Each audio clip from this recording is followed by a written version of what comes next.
ఇప్పుడంటే అందరూ ఆన్లైన్లో ఇంట్లో కూర్చొని టికెట్ బుక్ చేసుకుంటున్నారు. ఇక్కడ కూర్చున్న వాళ్ళు అందరూ సినిమాకి వెళ్ళిన రోజు ఒక్కొక్క సినిమాకి సొక్కాలు కూడా తిరిగిపోయాయి. ఎందుకంటే బుకింగ్ చిన్నది ఉండేది.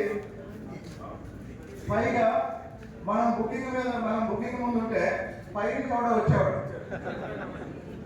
కింద కాళ్ళ కింద నుంచి కూడా వచ్చేవాడు. కాబట్టి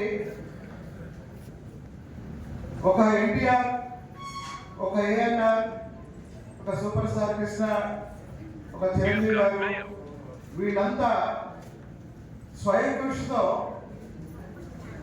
ఒక వ్యక్తి సాధారణ రైతు కుటుంబం నుంచి లేదా ఒక మధ్యతరగతి కుటుంబం నుంచి ఏ స్థాయికి ఎదగొచ్చో వీళ్ళు చూపించారు. తెలియకుండానే ప్రకృతిలో సహజంగా జరిగిన ఒక గొప్ప విషయం ఏంటంటే,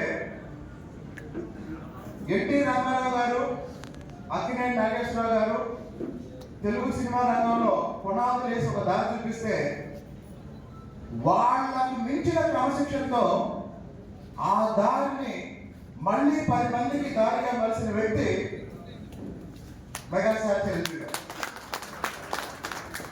ముందు చిరంజీవి అన్నారు, తర్వాత కొన్ని రోజుల తర్వాత ఏమన్నారంటే డాషింగ్ హీరో చిరంజీవి అన్నారు. తర్వాత కొన్ని రోజులకి ఏమన్నారంటే సుప్రీం హీరో చిరంజీవి అన్నారు.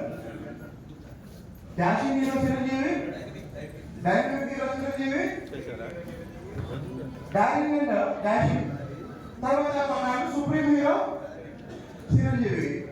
ఇవన్నీ కాదరా బాబు ఒక రోజు